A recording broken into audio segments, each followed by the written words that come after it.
You already know what time it is. It's your boy DJ Richie Skye back with some tea, interviews, recaps, and more. And be sure to check the links in the description of this video for trips, for books, one-on-one sessions, and more. Now let's get into the tea.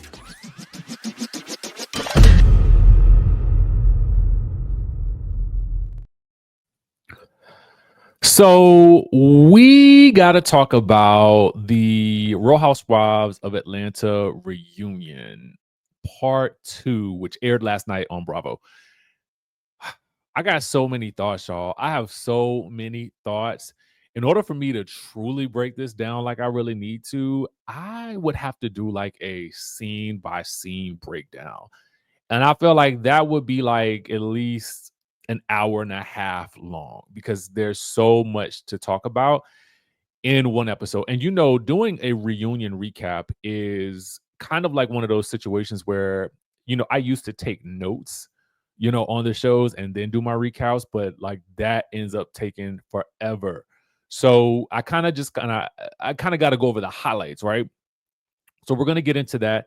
If you guys haven't subscribed, definitely do so. Like this video if you like reality TV related content. Now let's sort of get into the Biz Naive. I want to start this off with some receipts that Drew dropped. In last night's episode, we got an allegation from Shamia about one of the things that Drew has lied about in the season. Because it was asked by Drew, you say that I'm a liar. What have I lied about? Because they go around and round the mulberry bush about whether or not Drew could indeed speak 5 different languages.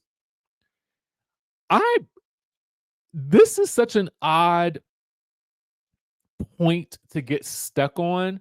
I never understood it as a lie.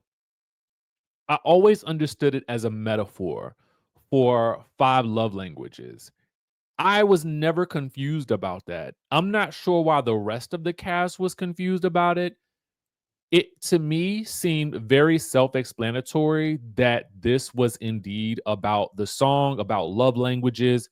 So I've never been confused about that. And I'm kind of curious as to why some of the ladies these ladies are fairly intelligent. So I'm kind of shocked that this is a point of contention. Do I believe that Drew is always the most truthful? I don't. But there are several people here that I feel like are not being as truthful as they could be. And Shamia also falls in that category. I hate to say it. And my God, today, Shamia, they were wearing you out last night. They were wearing you out. Actually, they were wearing you out so bad, they were wearing your clothes. They indeed were wearing your clothes. They took your clothes off of you and they were each wearing them. Porsha especially. Shamia, you in danger, girl. You are in danger, girl. Ooh. Okay, y'all. So I literally just finished my recap of the episode, and you can see that as well. But I had to drop in here and give y'all this tea. Shout out to my people for sending me this information. Okay. Because I was literally about to upload the video. I said, oh my God, we got to talk about this. So Porsha just called out Shamia. And she says, unseen receipts from reunion episode 2, slide number 1. Lie. Queen Shamea Mwangi's first wedding. I'm by her side as bridemaid. For bride. Congratulations. I love you. Asante Sara, Vicky. Location was in Atlanta, Georgia. The second wedding was in Africa. Now, she says, reference the interview from the Breakfast Club. Shamia stated, I only had one wedding, and clearly she had 2. Then she says, slide 2, lie number 2. Goddamn,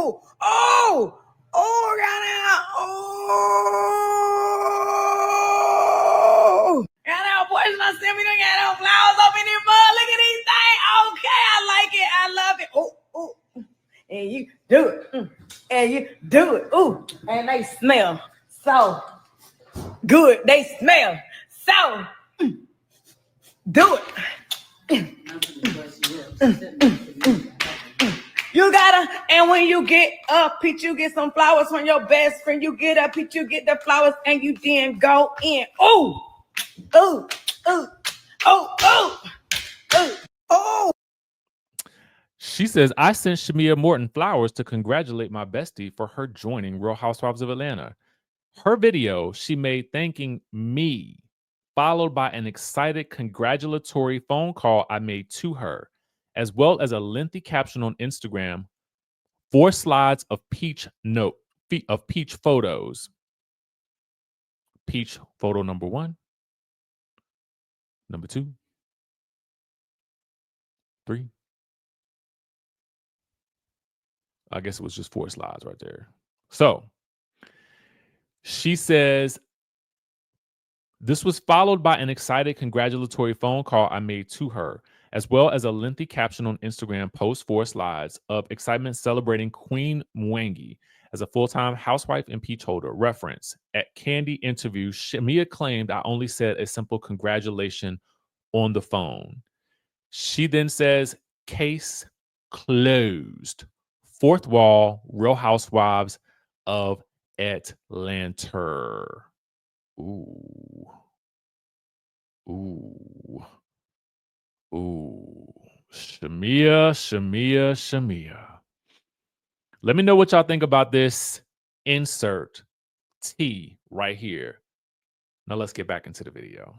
And just when I thought things couldn't get any crazier, y'all, Shamea has responded. So I gotta add this insert into the video.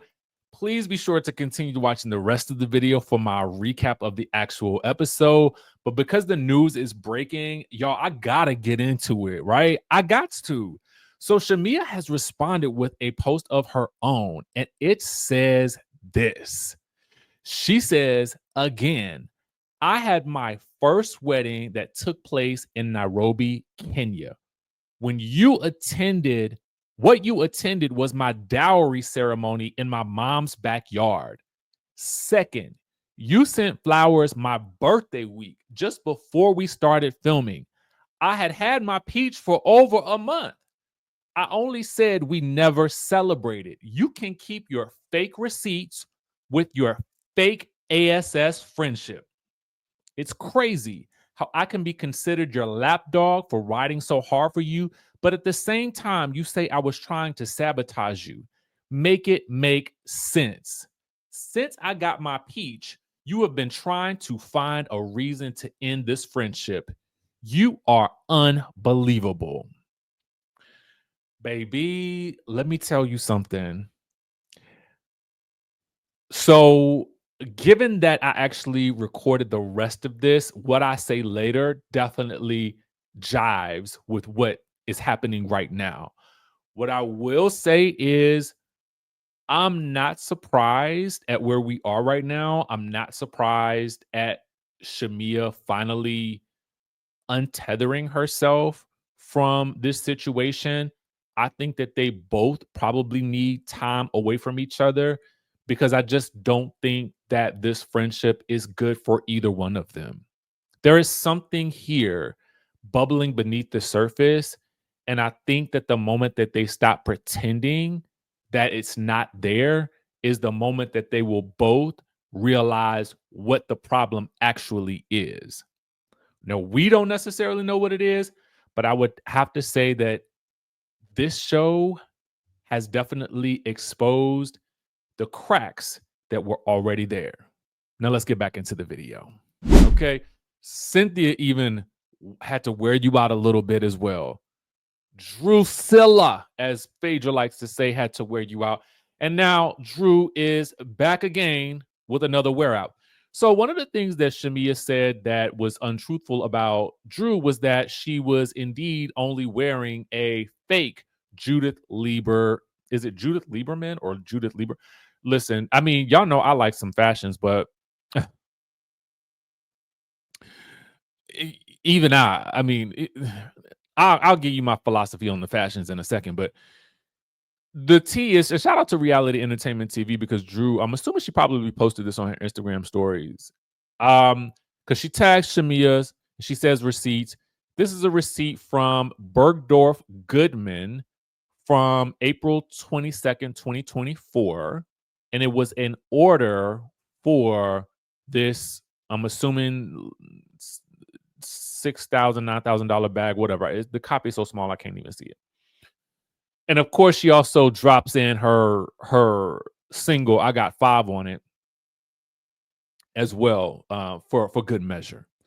You know, Shamia accused Drew of wearing a fake version of the bag in the scene with Angela when it was asked about it on the show.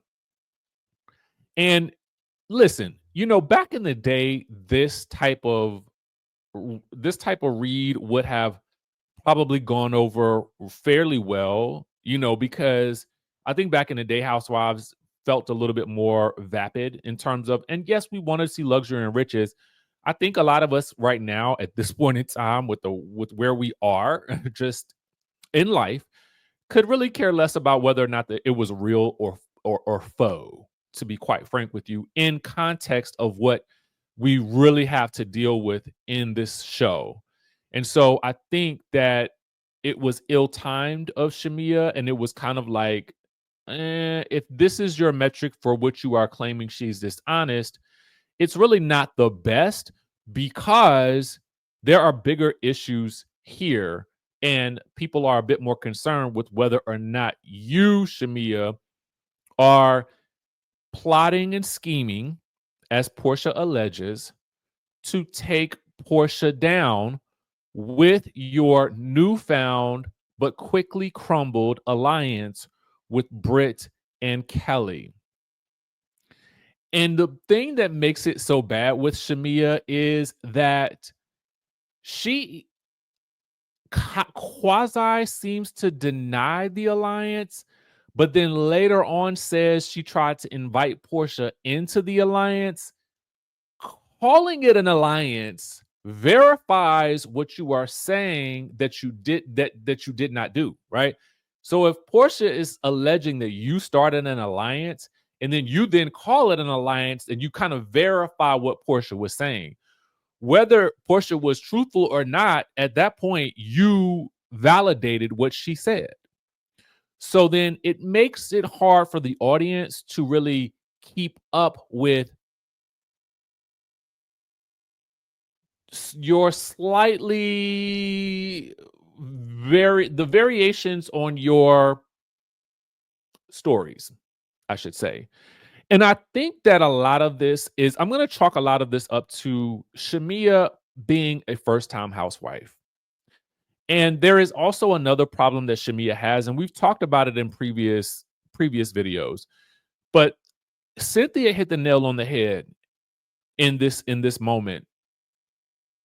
Shamia has a hard time admitting that something is hurting her feelings or is bothering her, and she kind of readily admits that she sweeps things under the rug. And Cynthia's like, no, when these things bother you, because they clearly do, as evidenced by the stuff that happened with Phaedra years ago, with Phaedra sort of alleging that she was, you know, for the streets.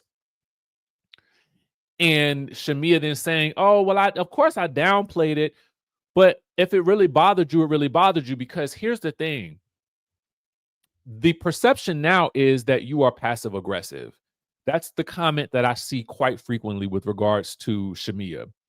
And it does border on passive aggressiveness, because what's happening is you are actually truly still upset about whatever it is that happened. You're still upset with Phaedra. There are things that you are still upset with Porsha about. And it sounds like, even though there have been conversations with both Porsha and Phaedra separately, that you are still, you know, like, there's still some residual feelings there. Because here's the thing. The other thing that happened is if you had an opportunity to talk with Phaedra about your issues with her when y'all had a private phone call. And even if then you didn't get it all out, the time to say it would have been on the phone when Porsha and Phaedra called you about asking you whether or not it was cool for Phaedra to come on the group trip. Because Phaedra specifically asked Porsha, hey, can you call her and ask her so we can make sure that this is okay for me to be there, right? Because it was Shamia and Kelly's trip. And I felt like that was a valid point that Phaedra made.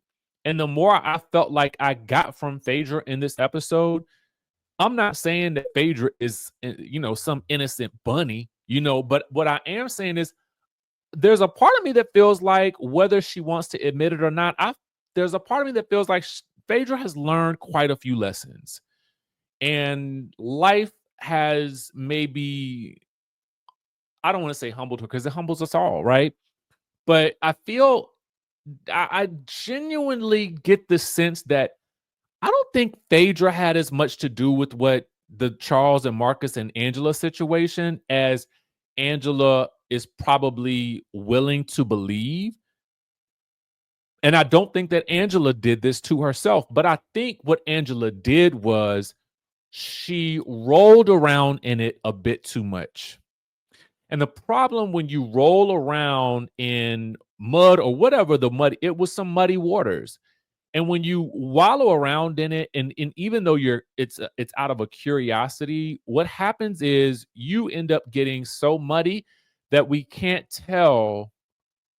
Okay, we can't. You're now in the mud, so you've been stomping through the mud to try to figure out the clues, and now you have gotten yourself muddy.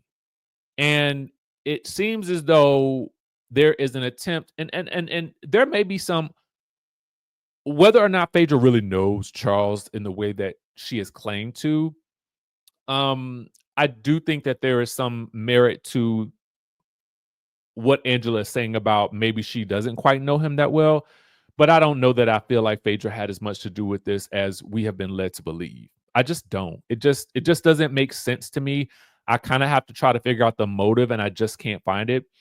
I will say that it was I applaud Angela for bringing the birth certificate, because she shut down the age thing for everybody on the internet. I mean, unless she faked that, but I don't think she did. I also feel like Phaedra really wanted to emphasize several points to Angela. Like, I didn't have any ill will towards you. I called you when unfortunately your mom passed. That and that part hit me so hard when, Angela was talking about her mom. And also too, Angela readily admitting defeat with those, and I don't want to call it defeat, I should say, but with those rental properties, man, like that is also what I do like about Angela. I mean, yes, she can be like the saying goes like a dog with a bone, right? They just won't let it go, right? And I feel like that's where she is with the Phaedra Marcus Charles thing. But I also feel like there's also a level of transparency that I enjoy about Angela that even in the midst of all this, that she still gives us, and I love it. Even her moment of transparency with Drew, who, as I remember that moment when Angela says that she didn't feel the support from Drew, when Drew was humming in the background, and in that scene where all the girls Angela was facing the firing squad of girls at, I believe it was Cynthia's Bailey Q or whatever event she had, and Drew was like, I just can't be over there. It was kind of like, it was very mismatched with the way that Angela was holding Drew down. It was very mismatched. Angela faced a lot because of Drew, and I don't really feel like Drew was the same. In fact, I feel like Drew she felt absent a lot this season, whether it was her showing up late, not wanting to be present in group arguments or things when they really went down, especially with Angela. But then to get the reveal from Porsha that it was Drew who gave Kenya the intel, it kind of gives I'm going to stir the pot behind the scenes. And then I'm just going to play, you know, I'm going to be off over here dealing with Ralph and the Ralph drama, but I don't want to mix it up with the girls. No, babe, mix it up with the girls. That's what we're paying you for. I'm assuming, not we, but you know what I'm saying. The people. I want you to mix it up with, I don't feel like we've ever had a Drew season where she's really just gotten in there with the girls. And maybe her first season, but some of that fell flat with the LaToya situation and the pastor and the prophet and all that good stuff like that. But I don't know. Something about that whole thing. And we'll circle back to that whole situation with Kenya and Drew. But the other thing that I did want to talk about with Phaedra was I did like what Phaedra said about the Ladies for Married to Medicine, because I felt like it was probably the most honest assessment that she's given. She did not feel like the ladies valued her. She did not feel welcome. And I think that she should have just led with that. But I think it was probably ego, wanting to be sassy. You know what I'm saying? Like, not really sassy, but just like have like some snappy like stuff to say about the ladies versus just readily admitting like, I don't feel like they wanted me there. And that's cool to say because that's the impression that we got watching it. Like they were happy at first. But, you know, when you didn't give what they felt like you needed to give, they was like, okay, we're going to make you give. And if you don't give the way we want you to give, then, okay, then, you know, we're going to pull out some little tricks of our own and bring Apollo and Shireen and all that good stuff like that. So, you know, I wish she had literally just said that in the beginning. All right. I did speak. Let's talk a little bit about the Kenya of it all before we get into the Porsha and the Shamea of it all as well. You know, it comes up that Cynthia took a lot of heat, and I've seen this in social media as well, for being the person to tell Kenya in the episode that she is much better than what she did with the Brit situation. I'm not going to lie to you guys. She was right. Personally speaking, I always feel like you need two types of friends. You need one friend that is going to always hype you up regardless of what you do, right? That friend is like, yeah, that's your hype person. You know, they're going to like they're riding with you no matter what, right? But you also need the balance of the person who will tell you when you are wrong. You need someone to temper you. You need that balance in your life. And at this big age, for Kenya to be led or driven by her desire for retribution or vengeance, and then to know also that she had a conversation with Porsha. Clearly, she allegedly had a conversation with Drew where Drew allegedly gave her this information for which Drew says she did not know that she was being named as the person. But she didn't specifically say, I did not do that. She kind of alluded to maybe not doing it. I needed her to say, no, I never gave her any information about Brit. That was not me. That is a lie. It did not happen that way. I needed that, but she kind of tiptoes around that a little bit. But that's semantics, so that's debatable depending on how you viewed the episode. But I will say that I personally respect Cynthia so much more because of her decision to say, I don't agree with something, and I'm going to tell my friend that I don't agree with it. And as evidence, Kenya has sent a tweeted out that she was sorry to the cast, the crew, to Brittany, to everyone. She, you know, so her admission via tweet aligns specifically with what Cynthia told her that day. But for some reason, she is the person that is the most easily discarded. And to Cynthia, I want to say this to you. And I know I'm probably going to get some flack for this too. I need for you to understand exactly who your friends are in this circle, whether that is people who are on or off the show. I need you to look at their actions And I need you to really pay attention to who you call a friend, who you entertain as a friend. And I need you to stand firm in what it is that you feel, think, or believe.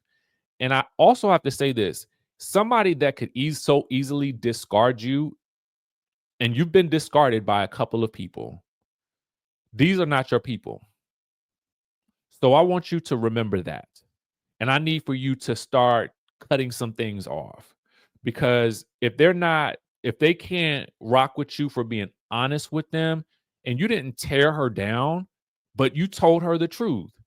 And I think that's courageous.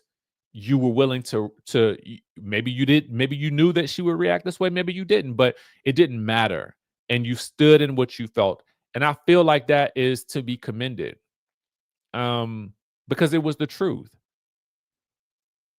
She also condemned what she felt like she heard. Well, she didn't hear because she wasn't there, but what Brit has said as well. And it is what it is. It is what it is at this point. It is brought up about Brit perceiving Kenya's question about her ring and her marriage as shade or coming after her.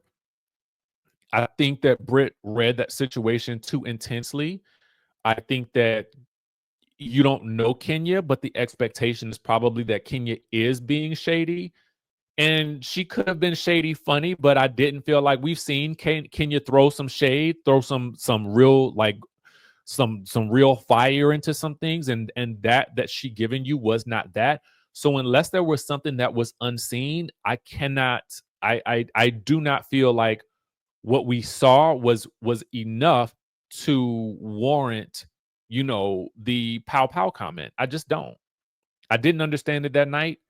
I don't understand it today, and I stand on. I still am at that space. I don't agree with Kenya's method of retaliation, but let's dive into that. Porsha reveals that Kenya called her and specifically told her that it was Drew who gave her the information about Brit. Now, see, this is what I would prefer. Personally, I understand Drew's desire to want to distance herself from it because in that regard, Kenya kind of threw her under the bus.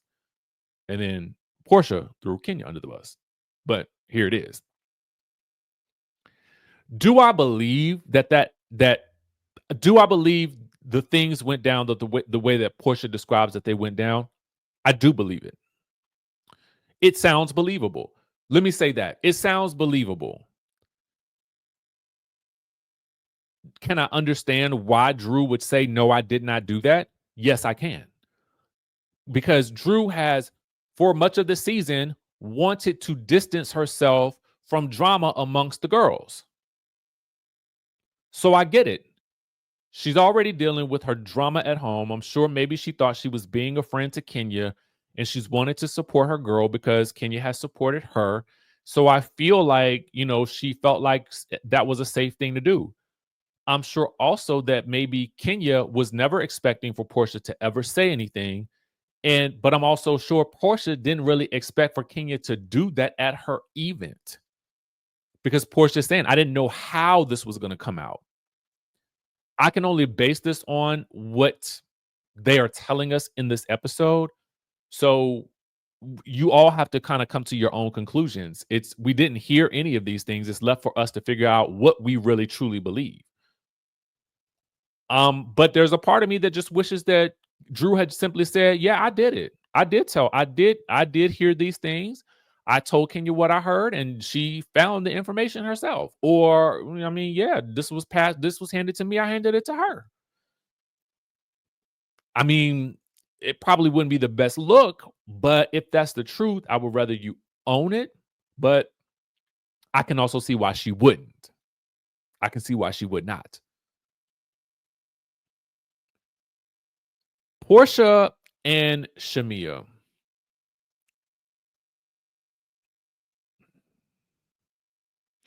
Porsha reveals to us that the alliance between Brit and Shamia and Kelly was meant to take her down. Shamea alleges the alliance with Kelly and Brit was so that they could party with Porsha. Porsha claims she never got that phone call. What do I believe? I don't necessarily believe that Shamea was scheming and conniving to take Porsha down. But I do believe that there were residual issues that Shamea had. And I feel like as things progressed throughout the season, Porsha showing up late to her birthday party, Porsha not knowing or claiming not to know that was her song when it was being played at the bank. There were little microaggressions. Maybe that's not right. Let me not say microaggressions, because I don't believe you can't. We don't know what Porsha's intent was. She says she was late to her birthday party because of traffic. But that thing about Shamea's song, that felt intentional. That felt intentionally disrespectful. So I can't really explain that one away. And Andy did not ask it, or it was not played. Why Porsha said that? Because I still never got that response. I felt like Porsha might have kind of glossed over it on her YouTube channel, but I would, if I'm Shamea, I would have demanded an explanation for that. So that's why I say that felt kind of aggressive in terms of how adamant she was that was not Shamea. Why would Shamea play Drew's song? It doesn't make any sense. It sounds crazy. So there were things that happened, and I know, it's funny when we watch these shows, we kind of sometimes as fans, we kind of go where the show takes us, and then we really ramp up on that. And sometimes we'll forget about certain things that happened at the beginning of the season that a lot of people felt crazy about. And so we must also admit that these things also happen. There were things that don't make sense. It doesn't make sense that Porsha would say to Shamea at the time, "Girl, I can't fly that long because of my issues with my legs." But, I don't know when those issues flare up. I don't know what that condition is about. All I know is when she was with Simon, she was all over the world. Okay. Now, I don't know if maybe she had some type of special doohickeys, that would make the legs not go bump, bump, bump. I don't really know. All I know is that we saw her from continent to continent, coast to coast, planet to planet, universe to universe, galaxy to galaxy. She was all over the place. Now, unless she was traveling by boat, okay, on the Santa Maria or the Carnival cruises that no longer playing boots on the ground. Girl, how did you get there? How did you get to these places? Did you get over this ailment? What did you do? Are you wearing some type of special stockings? Was it compression? Was it a full compression bodysuit? What went on? And I do know that people have certain people have issues flying long distances because they might be prone to getting blood clots. So I do understand that there are certain things that do happen. But girl, like fast forward a couple of years after Shamea's one wedding or two weddings, y'all can debate that all you want to, because I don't know, because I wasn't there. I wasn't invited. But what I'm saying is this. Girl, you was on a plane, you was on a flight. Again, like I said, unless you was on the Santa Maria or whatever the case may be, hopefully not. I mean, I don't know about the Carnival now, because again, I heard they're not playing a rap song. So, Porsha like to drop down, get an eagle on. So I don't know what their mode of transportation was from getting from galaxy to galaxy while she was with Simon. But all I'm saying is this. Now, on the show, Shamea has to remind us that, girl, you also said to me the reason why you didn't come to my wedding was because we was beefing. So which one is it? But Porsha can't be bothered to get into those details because she is emphatic on getting her point across. Fine. Porsha is continuing on with her with her dissertation. Baby, she is giving her Martin Luther King speech today, and she will not be stopped. She will not be silent. She will not be moved. Shamia, you schemed and plotted with these girls to make me look bad. And to that, I say, Porsha, no, she did not. You don't need no help in that area yourself. Granted, again, as most of us don't. If we were to all film our lives on TV, I guarantee you, we're gonna all see some things that we don't like that may confuse us. All I'm saying is this: do I think that Shamia had some scheme to take Porsha down? No. What I think is Shamia had these issues already in the back of her mind. The cast also knew about them because she probably mentioned these things. I think she showed Brit the text. I think she showed Kelly the text, even though Kelly won't admit it. I think she shared this information with probably Angela and Drew. I do believe she did that. I think she shared the information about how she felt about certain things and text messages with Kelly and Brit. Do I think that there was an alliance? I mean, Shamia also used the word. It probably was like a, hey girls, we're new girls, let's all get together. I'm sure let's all just have each other's back. I'm sure that's what it was. I'm quite sure. Makes sense to me. I guess. Maybe, depending on what you think this coming into this show really means. And I think that the more frustrated that Shamia got with Porsha, with the things that Porsha was doing, do I think that Porsha is intentionally disrespectful to Shamia? I think that Porsha lives in her own world. I think that Porsha is more self-centered. I don't know that she is selfish, right? You could be a self-centered person, which really just usually means that you're kind of in your own little world a lot, right?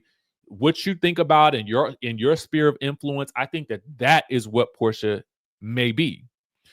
And given what Porsha was going through, maybe that leads her to be that way. I really don't know.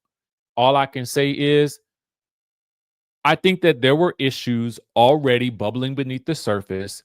And I think that this show definitely magnified those issues. The show is not the reason that these issues came to the surface. I think that is on the behalf of Shamia. But I think that she probably felt safe with these people. And I want to say, Shamia, no, these people are not your friends. As you can see by the fallout from Kelly and Brit, you don't know them that well. And I know for Shamia, her thing is best friends, best friends, best friends. You can't call these people your best friends. You don't know them that well yet. Even with Kelly, I'm sure she's got your back now. And I'm not saying anything negative about Kelly. I'm just simply saying you got to give yourself some time and space to get to know these girls and really figure them out and see how they act when they get mad. Because that's really the measure of whether or not for me, that's a great metric for dating, for friendships, or whatever. You need to see how people act when they get upset. That will tell you whether or not you truly, really can be in their space. Because if a person, when they get upset with you, if they spill all of your tea, that wasn't your friend.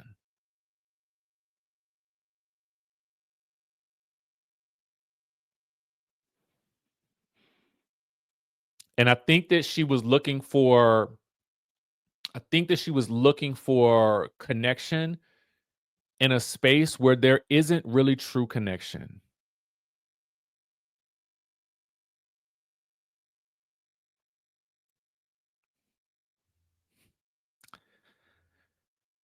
And I hate to say it. And I think if that's what you really want, I don't know that this show will be the space for you to do it. I just don't. I hate to say that, and so I say all that to say I do think that Shamia brought a lot onto herself.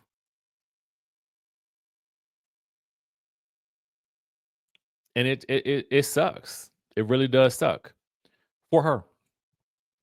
Meanwhile, then they sort of dive further into their friendship fallout, and it comes up about whatever happened with their moms.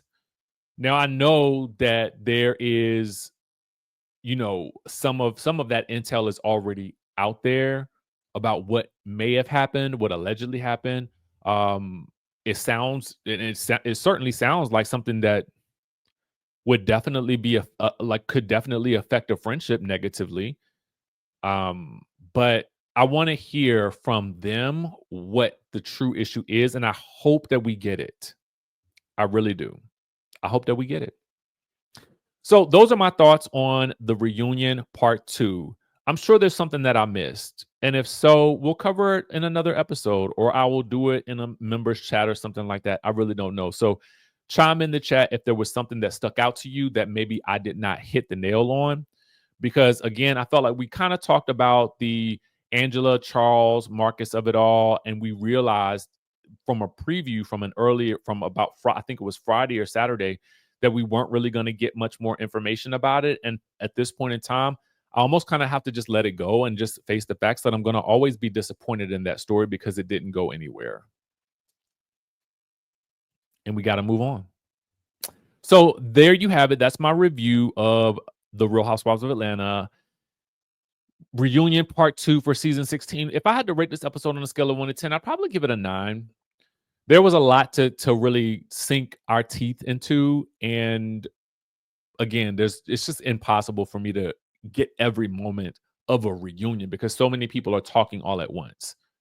And the conversations jump from thing to thing to thing. So I hit the highlights. So if you like this video, let me know. Let me know what I missed in the comment section down below. And I will, of course, catch you in the next video. Oh, side note, be sure, again, like I said, to tap into the Go Digital with Richie YouTube channel. If you are looking to, you know, start your YouTube channel, or, you know, maybe you took a pause and maybe you started it and stopped and felt like you weren't going anywhere, I definitely give you all the tools that you need to get monetized on YouTube before you hit your monetization, your official monetization of 1,000 subscribers and 4,000 watch hours. I tell you how exactly you can start making money on YouTube before you even get to that point. So that way, when you do, you are doubling and tripling your revenue. With that being said, I will catch you all in the next video.